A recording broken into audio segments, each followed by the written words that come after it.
Good morning students. हम बेटा chapter read कर रहे थे वार ऑफ अमेरिकन इंडिपेंडेंस। पिछली वीडियो में हमने किए थे कि causes of responsible for the war के इस वार के कौन से कॉजेज वगैरह हुए थे। अब हम करेंगे इस वीडियो में हम करेंगे कि अमेरिकन को आज़ादी प्राप्त करने के लिए कौन कौन से हालातों से गुजरना पड़ा और कौन कौन से स्ट्रगल फेस करने पड़े। फर्स्ट है war of the Lexton 1775। The British officer had a doubt that the revolutionaries may not capture the weapons kept in the Concord. Therefore, they had destroyed these weapons by sending soldiers. When these soldiers were coming back after destroying the weapons, they were ambushed at Lexington by the revolutionaries. In this ambush, the British soldier has suffered a great loss, and the Bunker Hill was captured by the revolutionaries. क्या हुआ था इसमें क्या कि जो British official थे उनको ये डाउट था कि जो रिवोल्यूशनरी है, जो अमेरिकन कॉलोनीज के क्रांतिकारी हैं, वो कहीं जो कनकॉर्ड में हमारे सारे वेपन्स रखे हुए हैं, कनकॉर्ड में हमारे सारे जो हथियार रखे हुए हैं, उनको कहीं कैप्चर ना कर ले। ठीक है, फॉर दिस रीज़न उन्होंने अपनी जो आर्मी भेज दी कि आप जहाँ वहाँ जाकर सारे जो कनकॉर्ड में रखे हुए हमारे हथियार हैं ना, वेपन्स है, एम्यूनिशंस है, उनको डिस्ट्रॉय कर दो। चलो वो वहाँ पर चले तो गए, कनकॉर्ड पर चले तो गए, लेकिन वापस आते हुए जो क्रांतिकारी थे उन्होंने उनको उन पर अचानक अटैक कर दिया। ब्रिटिश जितने भी आए थे, जो भी हथियारों को डिस्ट्रॉय करने आए थे, वापस आते हुए उनको सभी को एकदम अटैक करके उनको मार दिया। देन आफ्टर कहते हैं फिर उन्होंने जो रिवोल्यूशनरी से उन्होंने बंकर हिल को भी उसको कैप्चर कर लिया। दो चीज़ें हुई, एक तो जो इसमें एक शॉक लगा ब्रिटिश लोगों को कि हमारे इतने जो फौजी है या कुछ भी है, उनको जो क्रांतिकारी हैं उनको उन्होंने मार गिराया है। देन आफ्टर उन जो बंकर हिल है वो भी उन्होंने कैप्चर कर ली है। ये उनका आज़ादी का एक पहला स्टेप था अमेरिकन कॉलोनीज का। सेकंड है battle of the height of the Abrahams. In 1775, the American army under the command of the General Montgomery had attacked over Canada.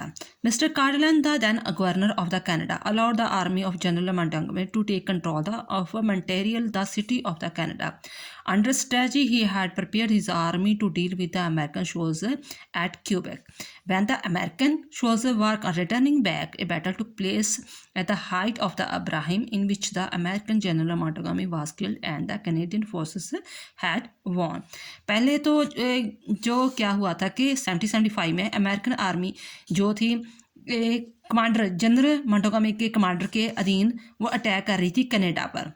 तो कनाडा के जो थे मिस्टर कार्टलन, पहले उन्होंने परमिशन दे दी कि आप आकर हमला कर सकती हो इस सिटी पर, मॉन्ट्रियल सिटी पर आकर आप हमला कर सकती हो। लेकिन उन्होंने क्या किया, यहाँ पर उन्होंने चीटिंग की उनके साथ। क्यूबेक में आकर उन्होंने अमेरिकन सोल्जर पर अटैक कर दिया और जनरल मोंटगोमरी को भी मार दिया। और इस घटना को जो है वो हाइट ऑफ द अब्राहम कहा जाता है, क्योंकि जहाँ पर ये सारी घटना हुई थी। Then after है George Washington became commander-in-chief in 1775. On May 10, 1775, the second Congress took place in the Philadelphia. आपको पता जितनी भी कन्वेंशंस हो रही थी, जो कांग्रेस हो रही थी उनका जो इकट्ठे होते थे कॉलोनीज वाले, वह कहाँ होते थे? फिलाडेल्फिया में।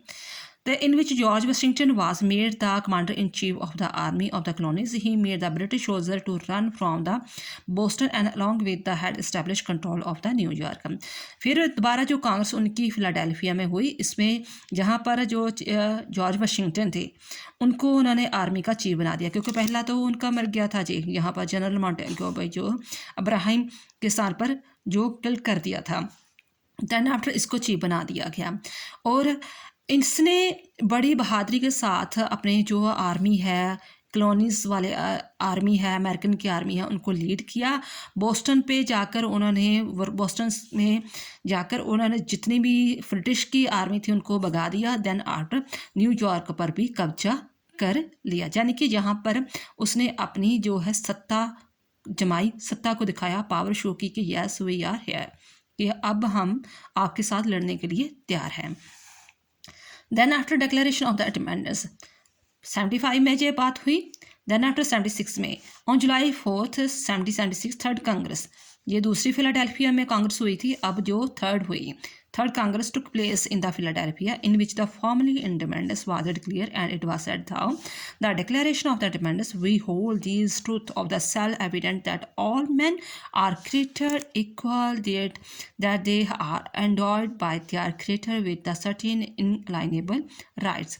जहाँ पर जब थर्ड इनकी कांग्रेस हुई फिलाडेल्फिया में, उन्होंने टोटली अपने आप को इंडिपेंडेंस जो था डिक्लेयर कर दिया कि हम अब ब्रिटिश के अधीन नहीं हैं, हम उसके गुलाम नहीं हैं, हमारा जो 13 कॉलोनीज है वो पूरी तरह आज़ाद है।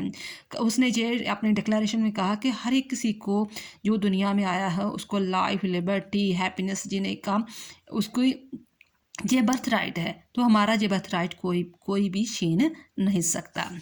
Then after defeat of the Brooklyn 1776, in 1776 under the command of the General Howe, the British Army had defeated the American Army at the place of the Brooklyn. After this the British Army established in control New York। आपको जहाँ पता होगा कि जो George Washington था ना, उसने New York पर 1775 में कब्जा कर लिया था। अब फिर क्या हुआ, साल बाद क्या हुआ कि जो नया प्राइम मिनिस्टर आया, नया जनरल आया होए, ठीक है, जनरल होए आया ब्रिटिश आर्मी का, वो उन्होंने दोबारा से अमेरिकन आर्मी पर जो था हमला किया और ब्रुकलाइन के स्थान पर जो अमेरिकन कॉलोनीज़ के आर्मी थी उनको हरा दिया और न्यूयॉर्क और न्यू जर्सी पर दोबारा से कंट्रोल अपना कर लिया। किसने? ब्रिटिश ने, ठीक है, ब्रिटिश ने अपना कंट्रोल कर लिया। But in spite of this defeat George Washington did not lose cause and on December 25th 1776 the British forces were defeated at the Trenton. कहते हैं जे चाहे न्यूयॉर्क और न्यू जर्सी उससे छीन लिए गए थे जॉर्ज वाशिंगटन से, लेकिन जॉर्ज वाशिंगटन का हौसला कम नहीं हुआ, उसने दोबारा फिर कोशिश की और उसने ट्रेंटन पर जो था ब्रिटिश फोर्स को हरा दिया। नेक्स्ट है battle of Saratoga 1776 the British Army under the command of the General Burgoyne had marched from the Canadian side to attack our America, but due to bad luck the army led by the General Howe could not reach। General होए की आपने बात यहाँ पर भी सुनी थी। General होए ने जब न्यूयॉर्क और न्यू जर्सी पर कब्जा कर लिया था, ब्रिटेन का था ना, तो अब दोबारा उसकी हेल्प ले रहे हैं। कहते हैं कि General Burgoyne had to face great difficulty. The army had completed, exhausted, no ammunition, etc. was left with its result of which suffered a great defeat at the place of the Saratoga.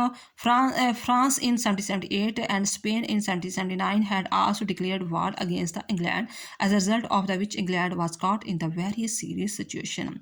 क्या बर्गॉग ने कहा, जो Canadian side की तरफ से उसने सोचा कि चलो हम दोबारा अटैक करते हैं जो अमेरिकन कॉलोनीज़ है, तो जनरल होए ने कहा कि मैं आपका साथ दूंगा, ठीक है।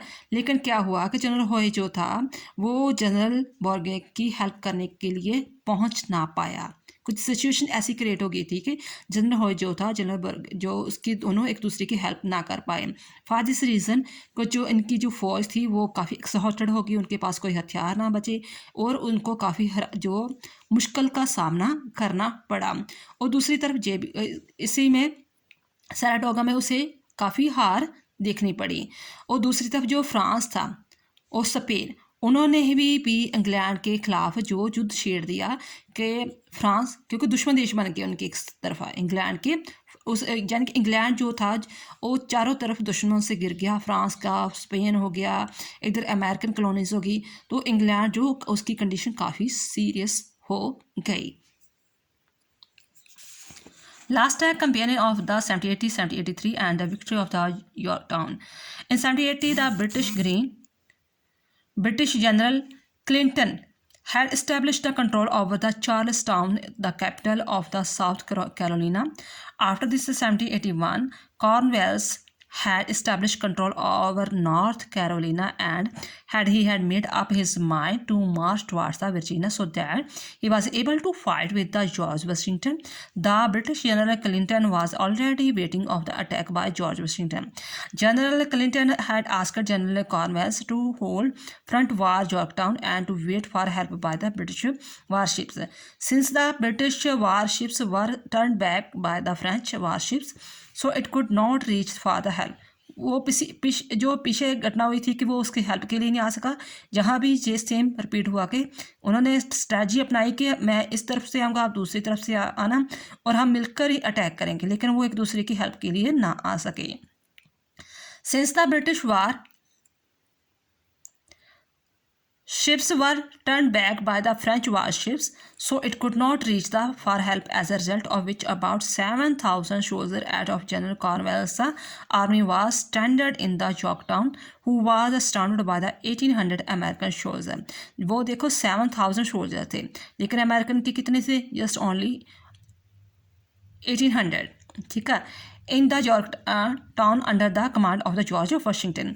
ये भी होता है चाहे जितनी मर्जी फौज हो, लेकिन आका लीडर अच्छा हो तो आर्मी में जोश आ जाता है, तो फौज अच्छी तरह लड़ पाती है। अगर कमांडर ही अच्छा नहीं होगा तो वो फौज भी पूरी तरह काम नहीं कर पाती है। तो जॉर्ज वाशिंगटन की स्पेशलिस्ट थी वो हमेशा जो भी युद्ध लड़ता था पूरी कजिस के साथ लड़ता था, और दूसरी आर्मी वो पूरी उस पर फेथ रखती थी। During this time, George Washington had also got the military help of the Marquess of the Lafayette of France, having no other option under the circumstances. On the October 1871, General Cornwallis had surrendered। कॉर्नवाल्स जो पहले American army पर attack करना चाहता था, ठीक है ना, अब क्या किया उसने? Had surrendered along with his army.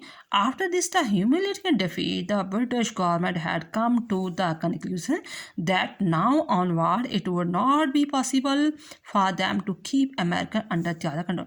जब उन्होंने देखा कि उनका ही जो कमांडर है उसने ही सरेंडर कर दिया, इतनी फौज है लेकिन फिर भी उसने उसके सामने सरेंडर कर दिया क्रांतिकारों के सामने, तो हमारे लिए पॉसिबल नहीं है कि हम आगे भी जाकर जो अमेरिकन कॉलोनीज है उस पर कंट्रोल कर सकें।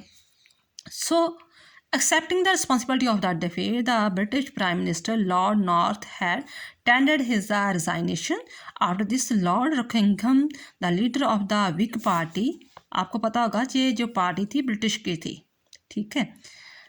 After this, the Lord Rockingham, the leader of the Whig Party, became the Prime Minister, who, against the wishes of the British King George III, started effort entered into the treaty with the America।